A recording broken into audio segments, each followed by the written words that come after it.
Hi, this is Benoy Thanjan, your host of the Solar Maverick Podcast, and also the founder and CEO of Renewable Energy. Renewable Energy, we're a solar developer and consulting firm. We've developed more than 100 megawatts of solar projects across the U.S., and we help clients execute clean energy projects with confidence.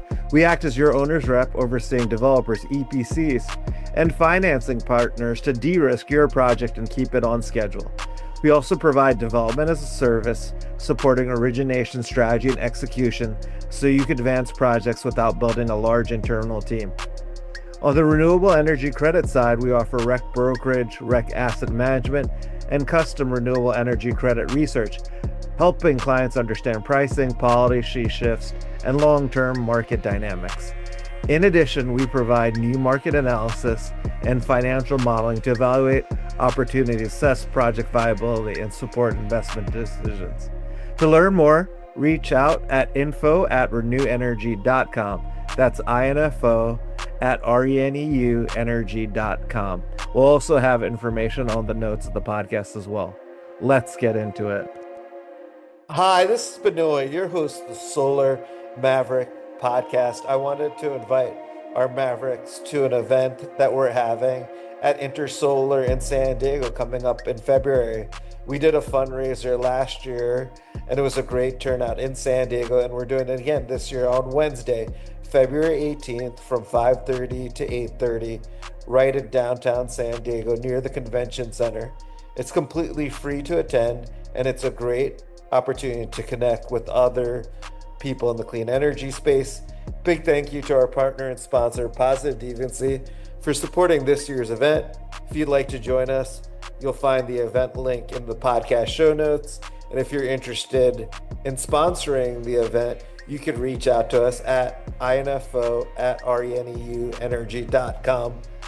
Look forward to seeing you in San Diego. Let's get into it. We have a bigger, broader concept around this we call Zero IX. And it's just this vision that in the future, with this technology in place, solar and storage and all DERs should be interconnected immediately. They should be plug and play. It's a zero cost, zero time exercise if you deliver the digital controls that the grid needs to keep it safe. Hello and welcome to the Solar Maverick Podcast, where solar meets entrepreneurship and experience. I'm your host, Benoy Thanjan, so let's get into it. Hi, this is Benoy, your host of the Solar Maverick Podcast. I'm really excited in this episode of the podcast to have Joel Santisteban.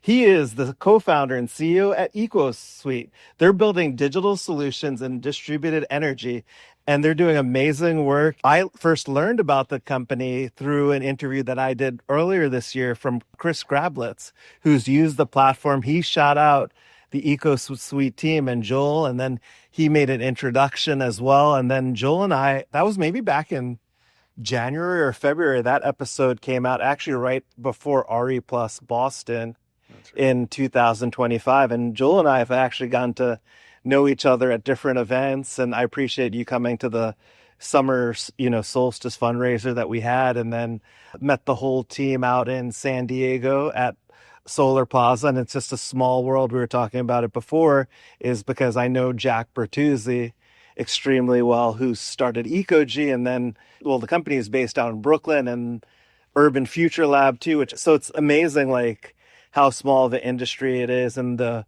amazing work and the platform that I've heard, great things from, obviously from Chris and other people who use it. Joel, welcome to the Solar Maverick Podcast. It's great having you. I know we've been trying for a few months. Yeah, I'm glad to finally make it happen, Benoy. And likewise, same to you. Just amazing work. I'm excited to be here.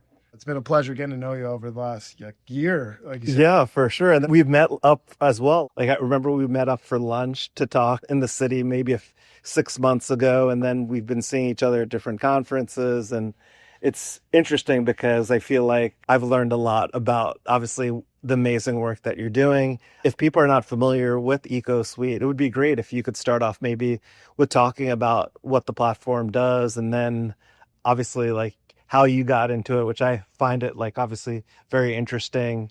Yeah. The journey. It's been a journey, I think, for everybody in the solar industry, probably. Oh, for sure. Those solar coasters. Maybe I'll take it in reverse. My sort of entry point into solar was really around 2015 when I started kind of just digging into the space. I was a student of aerospace engineering and finance originally, so always kind of looking out for hard problems to solve, and got introduced to VEDR. Are probably familiar with the value of distributed energy resources in New York. And I just kind of dug in on that up and coming legislation and nerded out on it a little bit. I thought it was interesting the way it was introducing like temporal and spatial elements to the way that we compensate these resources like solar and batteries. And it just seemed to me like challenging, but also kind of ripe for innovation, and both on the business model and like technology side. So I kind of dove head first about 10 years ago now into solar development. I was doing a lot of community solar work in the Hudson Valley, New York area. And then I met Ecosuite Energy, like you said, Jack Bertuzzi and the team when they were quite young. I think they were like 3 people at that time. Oh, wow. So quite early on in their journey. And that was about 2018. And that was really simultaneously like the birth point of Ecosuite as a platform, where EcoG kind of had this unique approach and this very tech-forward approach to scaling what is notoriously a very difficult, as you well know, space in the sort of small to medium scale C&I development and asset management business.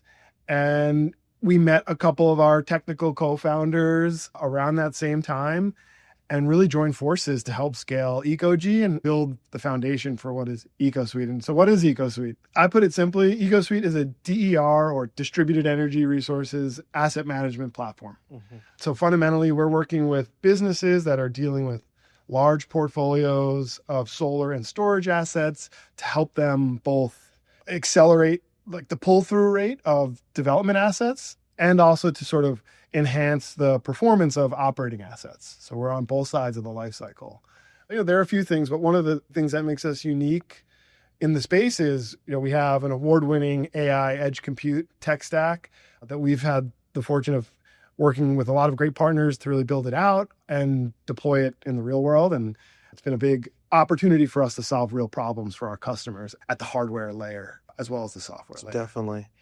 Yeah, that's a really great summary of what Ecosuite does, and also like going through your background. And it's interesting. I totally forgot that's how you started, was VEDR, the value of distributed energy resources, and how, that obviously created kind of a framework which now other states are trying to use outside of New York. I know in California, they were creating their own similar sort of methodology. And I think, it's pretty complicated. And obviously, what you're doing for Ecosuite is pretty complicated. And it's interesting too, because you bring that sort of technical background, and then you have finance background, then you have development. And now like you're, obviously the CEO and co-founder of the company. Maybe it would be great, like if you could give an example of like a customer experience that, they've had on Ecosuite. And I know you talked about it kind of runs the full gamut, but it would be great just to get a customer example, because sometimes I feel like people could hear the description of the company, but then if you give like an example, and I know it's obviously a platform, but yeah, it definitely grounds it right in some reality. Sure. I'm using your feedback that you gave me on the podcast. Yeah, I love it. And you're a maverick with 10 years of experience. I think I'm certainly an aspiring. I don't know how many episodes you have to listen to be a true, bona fide solar maverick. But I don't know. Yeah, definitely. You've listened to a lot of episodes, and all our audience, no matter how many episodes they listen to, we call mavericks. They're all mavericks being in the industry, whether you're just starting out or even thinking about it. And I think it's exciting because you're really creating a new sort of space, right? A silo in the industry that is apt to be disrupted, right? And I think too, like obviously like talking about a use case, but then I'm sure too, we were talking about this before in the pre-interview at Ani Raman, was also like it takes time too for the industry to adjust, and then the whole education process too. You're spending a lot of time. Yeah. And then AI and then technology and educating as well is complicated. I look forward to getting into all that stuff. And it's a complicated space. I'm proud to be part of the Solar Maverick community. And so I'm happy to like offer a case study essentially to contextualize some of what we do. And I'll start maybe on the asset management side. Oh, that sounds great. Which, also happens to be where our, I think, tech stack goes the deepest, right? So this is related to the AI edge compute stuff I alluded to.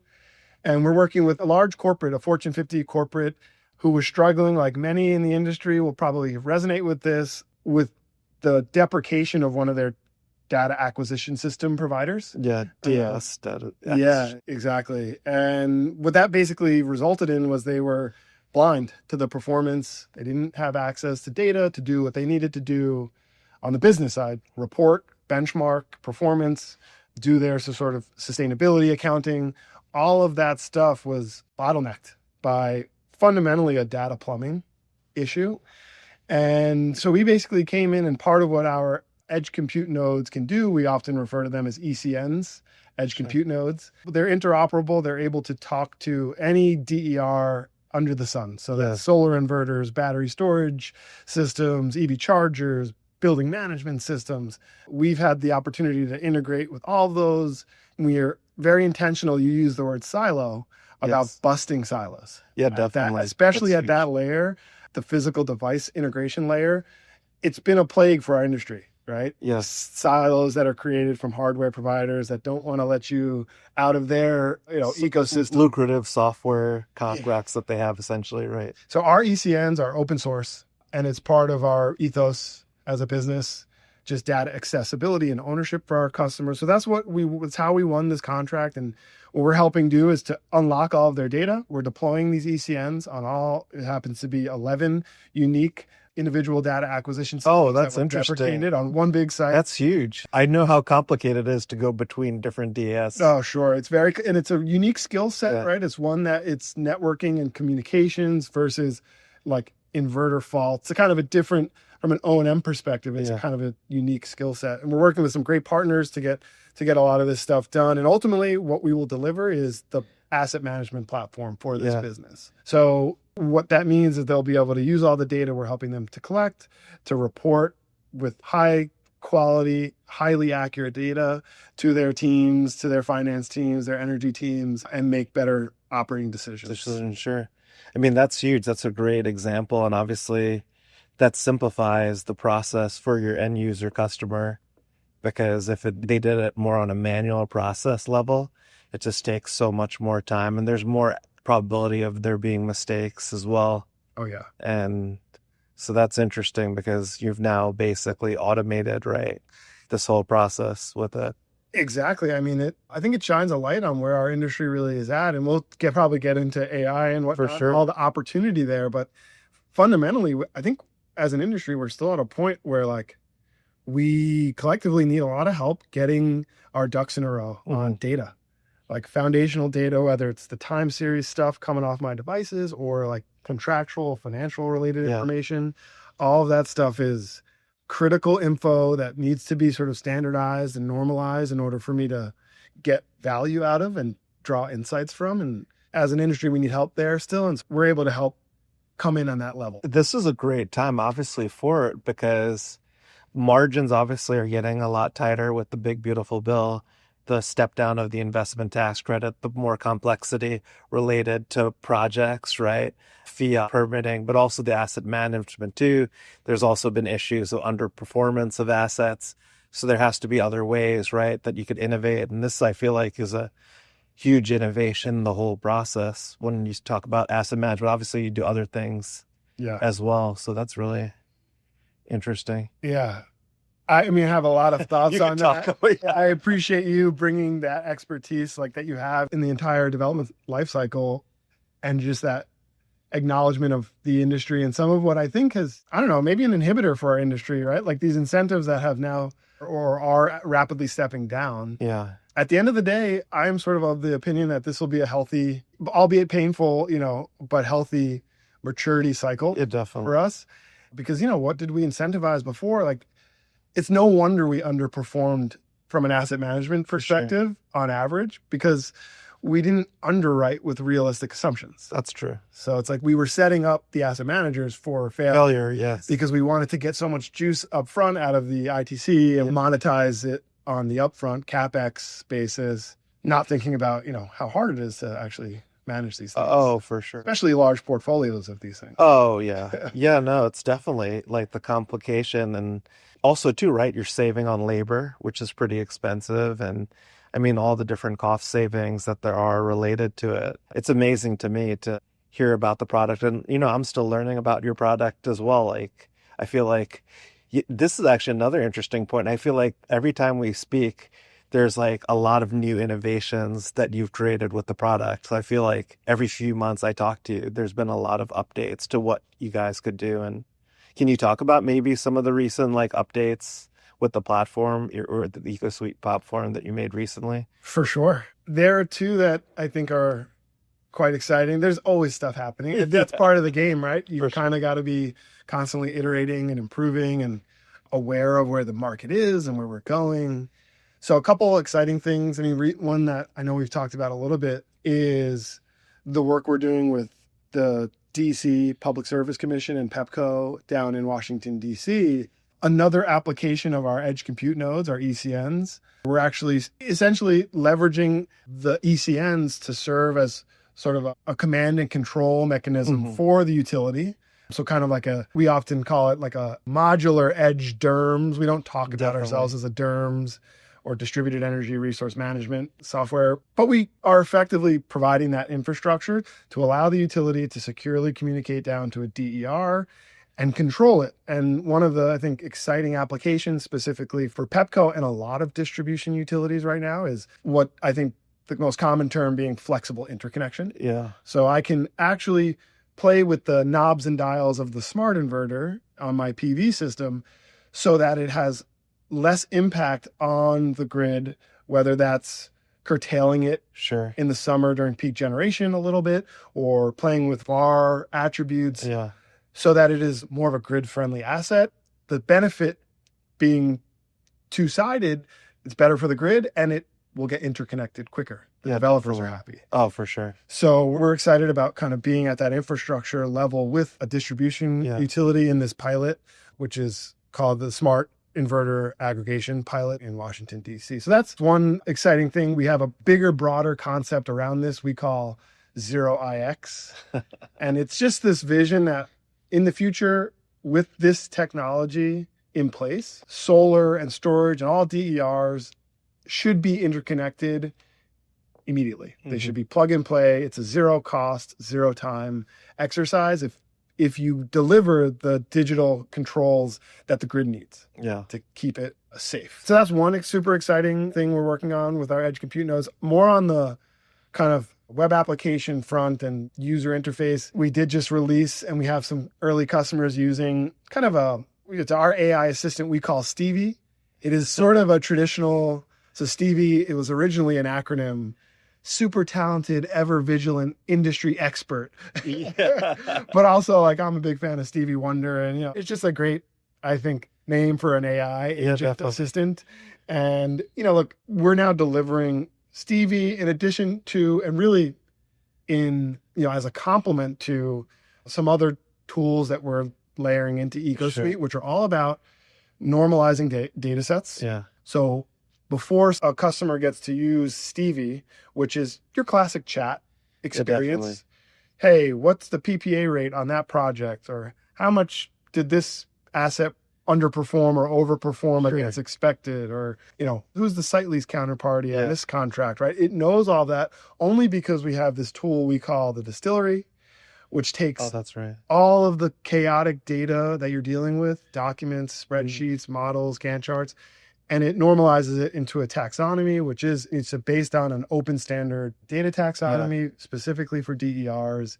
And once that's done, and only once that's done, does Stevie actually become, frankly, like magical. Like it's quick, it answers accurately and quickly because the data underneath the covers has been brought into sort of a normalized, cohesive data set. The distillery and Stevie are big parts of what we've been focused on the last year. I mean, that's huge. Think about like how much it would take for a person manually to get that information, because I've done it before. It's a nightmare, and it's not user friendly, right? So Stevie and this distillery is able to instantaneously provide very valuable information that you need to analyze the asset management or of these projects. asset management and prior to operations, right? The underwriting process of, that's true development assets. You can think of the distillery really just, it's rapid project onboarding. I always use like the Salesforce. We probably all have dealt with CRMs in our days, right? And you sort of get set up on a CRM, and historically what that experience would be like is you're confronted with a whole bunch of like empty fields that you need to like populate. Yeah.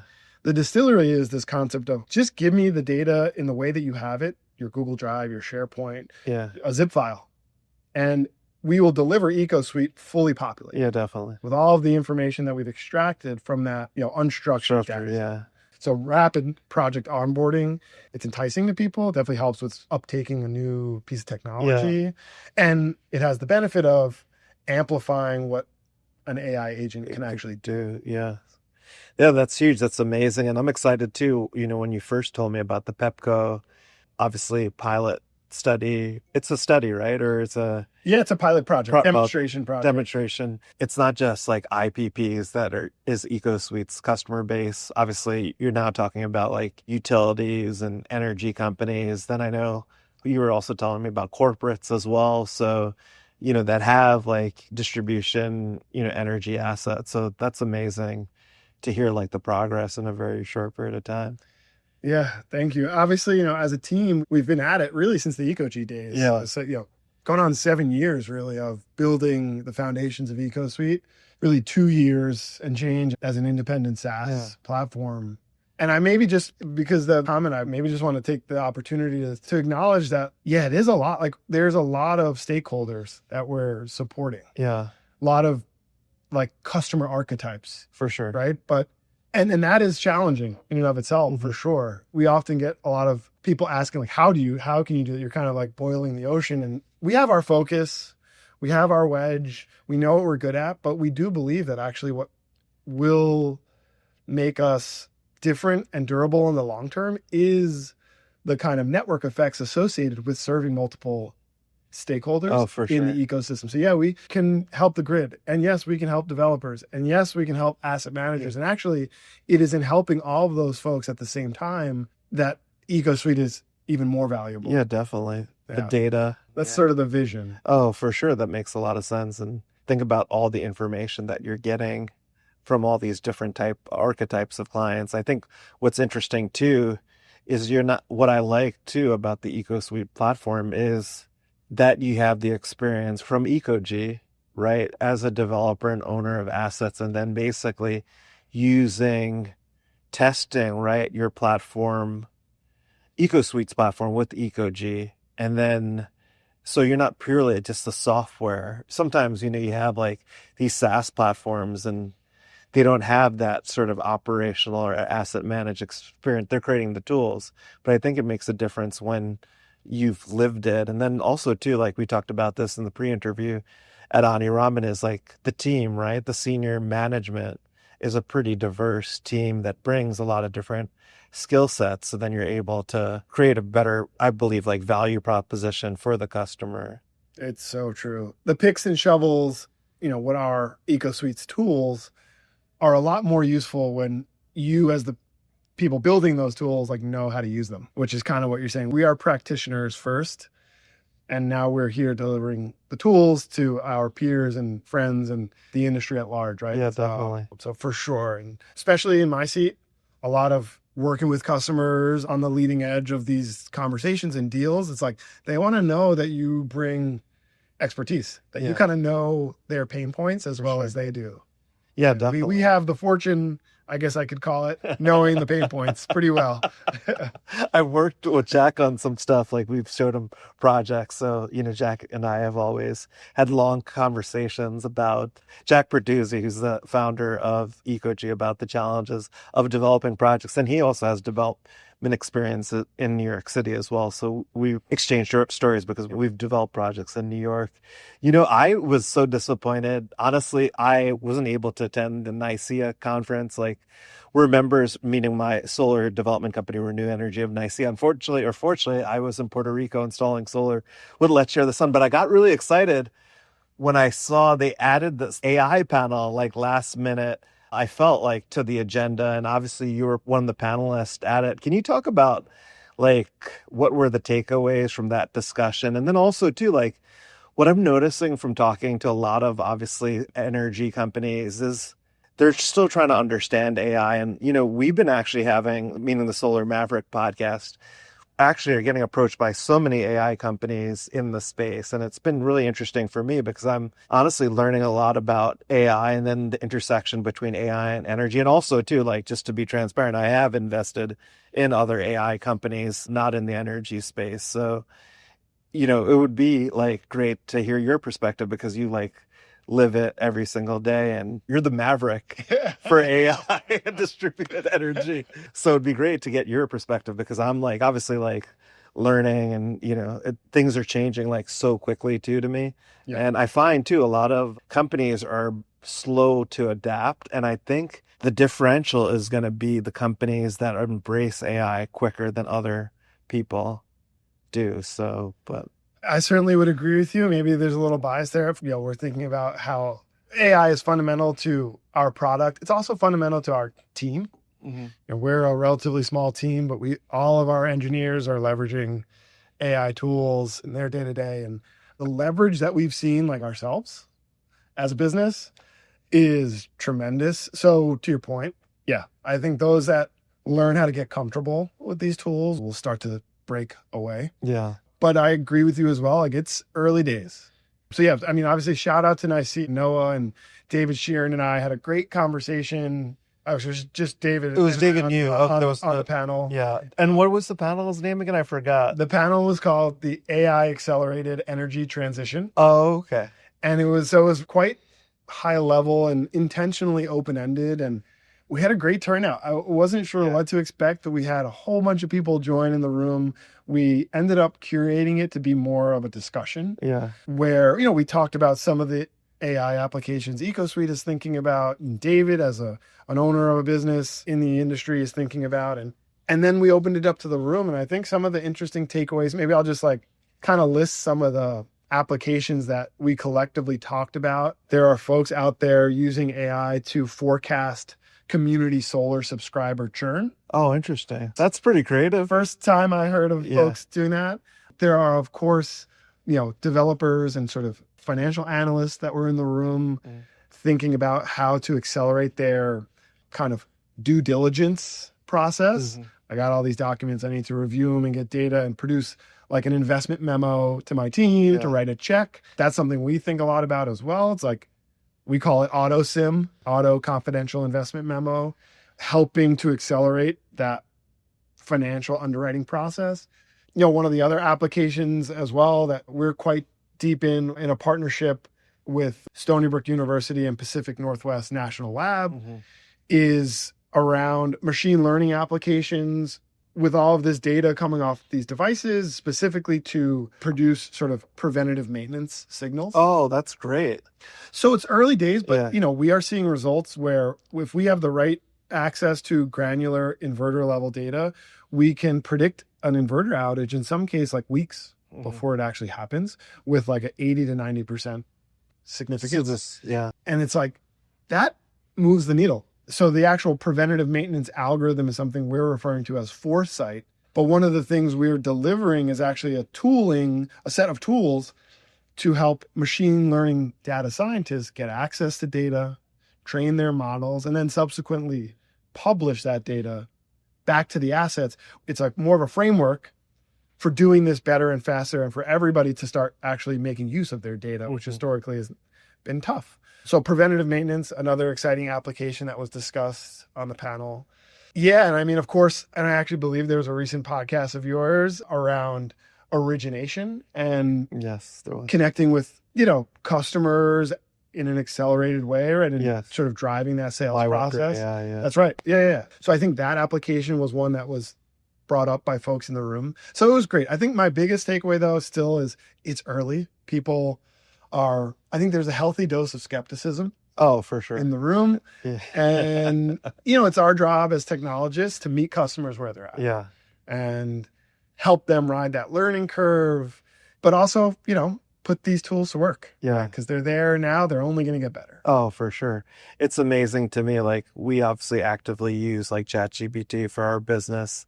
and just like on a weekly basis, like how more advanced, the platform is getting. And then obviously it learns who you are and you educate it, and then how the product is actually getting better over time. So it's interesting. And you're right, it's still very early within the industry and it takes time, which is pretty amazing. What's next for Ecosuite? You talked about a lot of like the recent, obviously, things that are happening, but what's the future like? I'm sure you kind of actually talked about it a little bit, but it would be great if you could. Absolutely. I mean, we're always thinking about the future. Of course, we're approaching the holidays at this moment, at least as we record, and it's the time to reflect and to think about the future and looking ahead to 2026 and being aware of all of the dynamics that our industry is dealing with. And we sort of we're a little like arm's length from that, but our customers are feeling like the ups and downs of regulatory issues and tariffs and, the whole whole laundry list of what makes this industry exciting. So, I mean, what I'm excited for is the continued maturity of this industry that I think is being kind of forced with this chaos. For sure. And Ecosuite's role in helping companies drive efficiency that is no longer like a nice to have, like it used to be. Mm-hmm. It's now like a live or die. It is the companies that introduce efficiency, introduce technology at the foundational layer, eventually start to leverage AI that will drive operational efficiency within their development and asset management businesses that are going to be the ones that, to your point, break away, that survive in this moment, which is tumultuous, right? At best. Definitely. So our role in continuing to serve as a growing market, not only the classic IPPs and developers, but the corporates and everybody who's really like reorienting themselves around their energy strategy. There's a role for Ecosuite to help. And I think, it's pretty simple. Right now, Ecosuite's, we're growing the business. We're looking to help more customers do what they do faster, better, smarter, and, continue to innovate along the way. And I think that's really all 2026 will be about is delivering our product and making sure we're helping as many customers as we can. Definitely. That makes sense. And then who's like the ideal like person from the podcast like that you would obviously potential clients? Yeah. If you're a business and you're in the game of managing large portfolios of assets, whether that's, smaller scale, maybe residential assets or all the way up to larger C&I. And we've dabbled less so at the sort of utility scale. But if you're in the business of managing large swaths of data around portfolios of these types of assets, DERs in the general sense of that term, we've got solutions for you. So, I mean, what that looks like today is your DG, IPPs or infrastructure funds, your own businesses that are looking to provide more services at a better price. And of course, corporates, real estate businesses, they are, as much in this energy business as anybody else. In a lot of cases, even more so because they own the real estate, a big stake in the game. So those are our core customers and the folks we're really trying to talk to. Yeah, definitely. These days. Yeah, that makes a lot of sense. What about investors? Of course, please, always. Sorry, I had to plug that in. Yeah, we're talking about it. I love it. Yeah, we're always looking for the right partners that are great with our for sure. Stock. Yeah, definitely. That's great to clarify too. And I think, obviously putting it out there, you never know, who's listening and who could be a strategic partner. And absolutely. And then obviously, like, you're not the only company that's doing this. Like, how do you think you differentiate yourself? Ecosuite from its competitors? I know like other companies who are doing something similar, but it would be great to like just hear from you. For sure. No, I mean, asset management as a category is actually, I would say, somewhat crowded. So some of what I spoke about is certainly how we're differentiating ourselves. So the AI edge compute technology, it really is industry leading. We've gotten the awards from all the names you could think of, like DOE, and we're obviously doing this work with PepCo and the DCPSC and National Labs and Stony Brook University, all that exciting stuff. I mean, there's a lot of problems people have at that grid edge layer that we can solve. Yeah. So that's a big differentiator for us, is that we can execute down there in that dirty like data plumbing space. More so, and related to that, we do embrace this interoperability first, open access to data, open source infrastructure, which when confronted with two options, let's say for a simple data Oh, yeah. acquisition system, That's a great point. right? Do you want the solution that's like going to box you in and create a silo, or do you want the solution that always allows you to have the keys? No matter what happens to Ecosuite, right? You've got access to your data because it's open. Yeah. I mean, it's a big part of what we view the future of distributed energy being. So unlocking data at that level.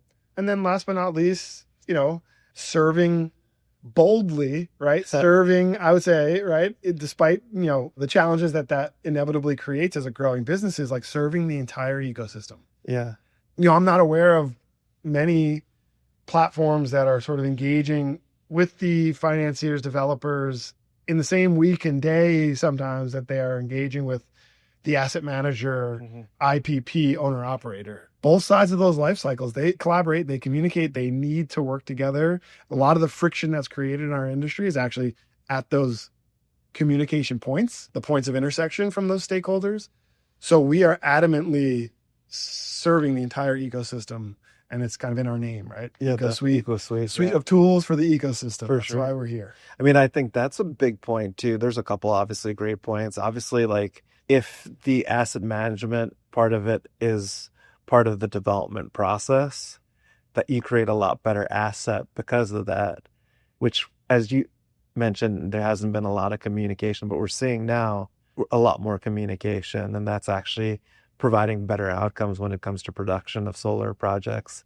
And then, as you said, like there's so many different DAS or DR platforms, and then your software basically agnostic, which is huge because, as you know, there's so many different platforms, and it's just kind of like a plug and play, and then you're a layer above it, which, is a huge differentiator.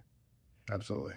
Yeah. And is there anything else like about Ecosuite that we haven't spoken about on a high level that we haven't covered? I think we got into a lot of the exciting kind of nooks and crannies of the business as it currently stands, So no, I mean, we're maybe, since you pressed me on it, cybersecurity.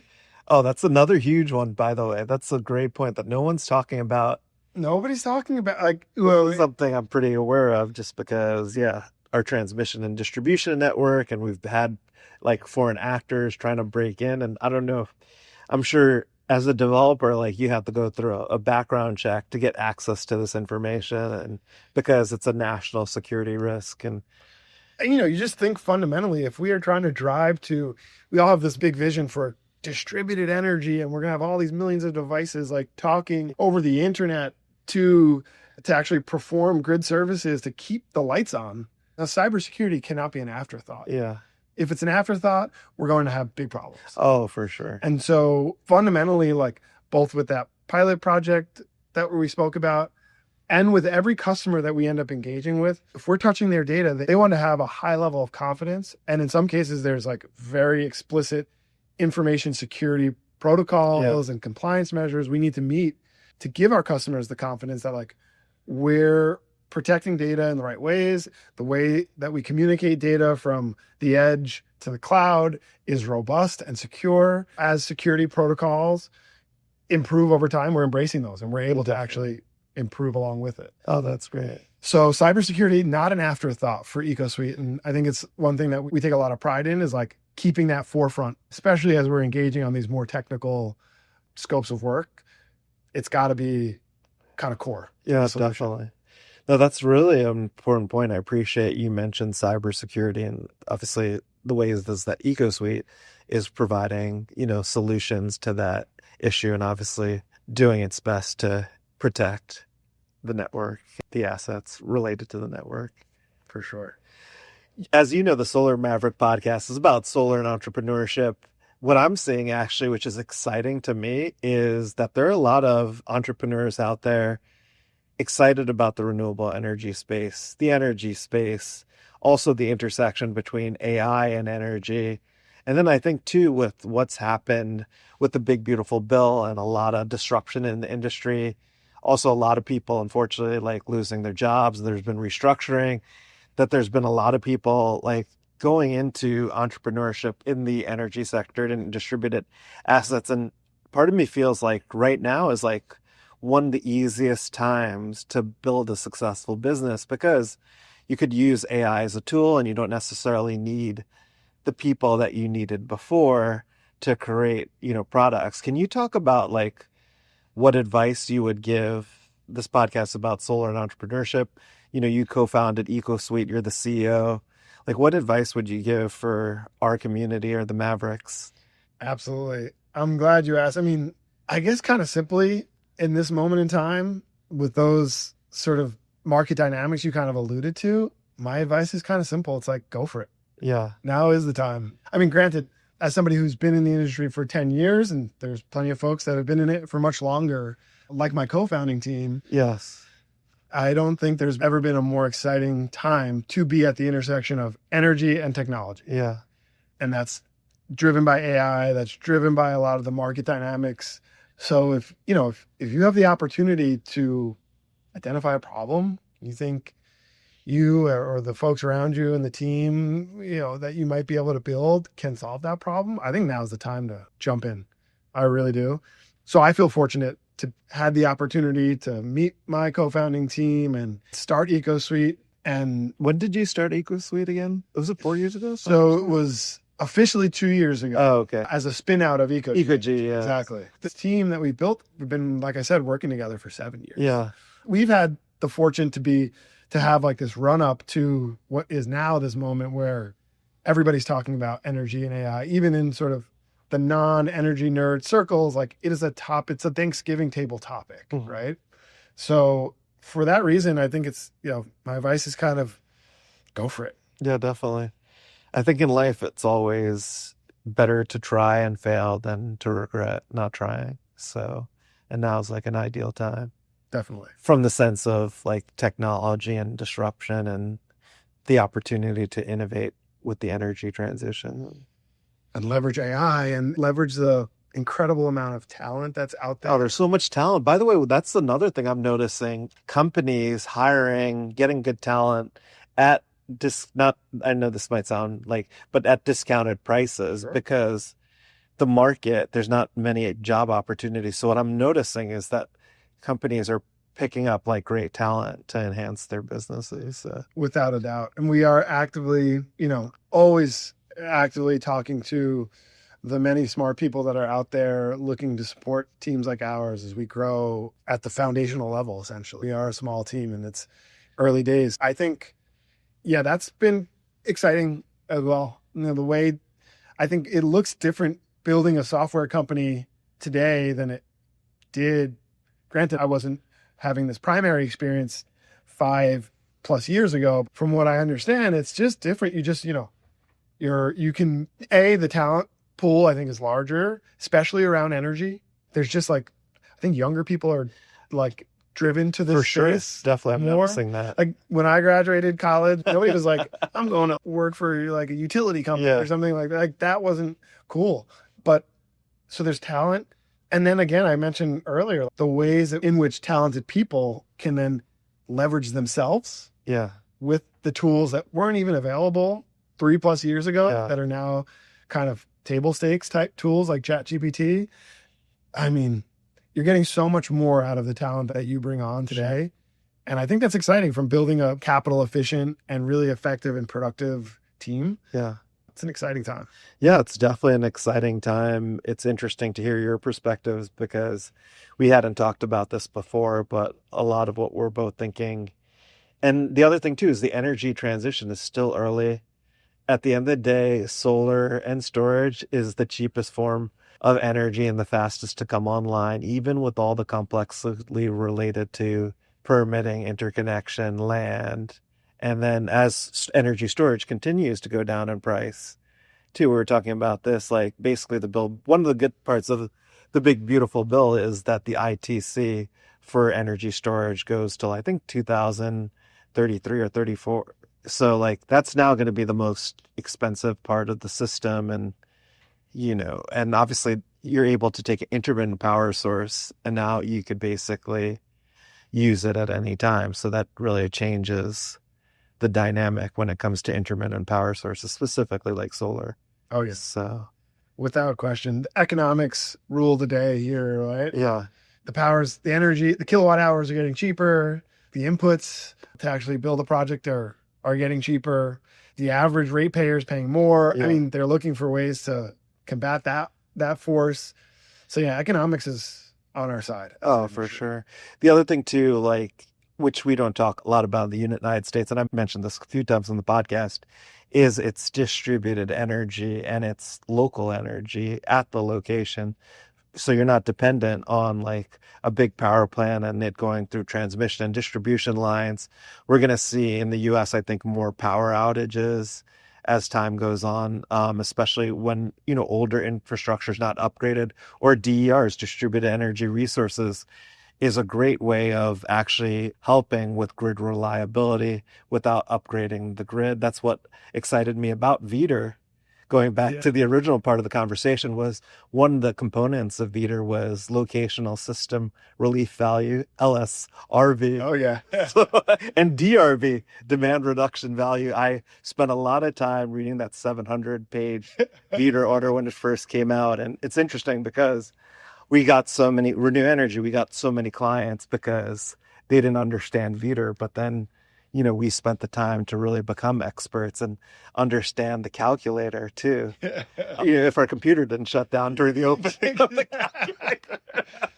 That was one of the heaviest Excel files I think that exists. But that gave me an appreciation of like the grid of the future. Essentially, VEDR was a creation of what things that the new utility and anyone in the energy transition should be focused on with the value of distributed. It tried to basically create a model, or basically a way to calculate.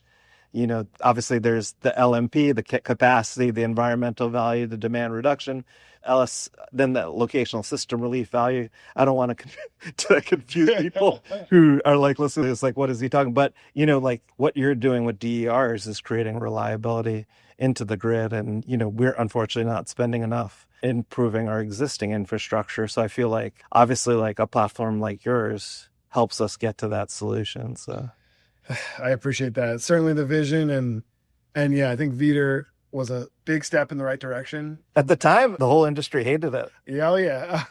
Because they're like, why don't you just take the retail rate and then just do a discount? So much easier. It's almost too easy, right? Yeah. It's like that concept of, you look at it from a fundamental perspective, net metering was never going to last forever. Yeah. Right? We can't continue to compensate something when we don't need it, right? Yeah, that's why time of use became popular, especially in places where there's too much solar, like California, Hawaii, and places like that. Yeah, absolutely. And, this is all part of the vision of, like you said, reliability, resilience. I think there are some very kind of acute use cases for distributed energy. Okay. Just in thinking about how you are talking about VEDR and the fact that that was a stepping stone to how we think about distributed energy and the resilience and reliability that creates in local networks. Is like, I think we often focus so much on like upgrading the grid versus just better utilizing the grid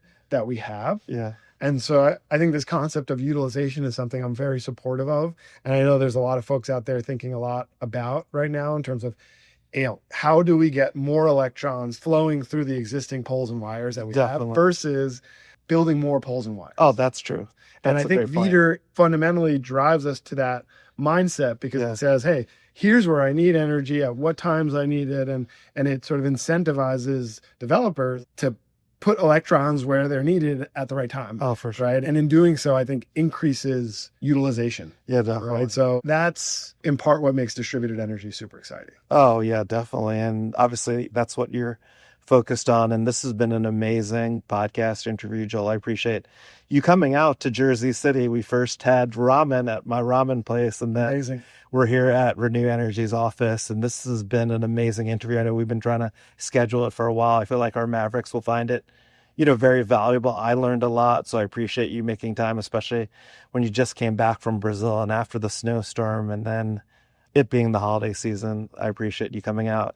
If our listeners wanted to learn more about Ecosuite and you, like, what's the best way for them to do that? For sure. Of course, LinkedIn, our website as well, ecosuite.io. .io, yes. And it's all lowercase. Yes, that's right. Ecosuite, lowercase s. Lowercase s. It's a natural, I think, inclination folks have to capitalize the S, but we spell it with a lowercase s. Thank you. For marketing purposes. By the way, that was ChatGPT. Yeah. But I realized, I'm like, oh man, I messed that up. Yeah. No, you are not the first. So yeah, Ecosuite.ai, LinkedIn, please reach out. We'd love to talk to anybody that's interested. Yeah, definitely. We'll have this in the notes of the podcast. Yeah, and this has been an amazing interview. Thank you again for making time, Joel. Thank you so much, Benoy. Oh, anytime. Thanks for listening to the Solar Maverick Podcast. The Solar Maverick Podcast is brought to you by Reneu Energy. We're a solar development and consulting firm. If you believe that this podcast is adding value to you, please give us a 5-star review and share with those that you think could benefit from this information. Please email all questions, suggestions, and feedback to info@reneuenergy.com. That's info@reneuenergy.com. The Solar Maverick Podcast is produced by Podcast Laundry and executive produced by Benoy Thanjan and Kevin Y. Brown.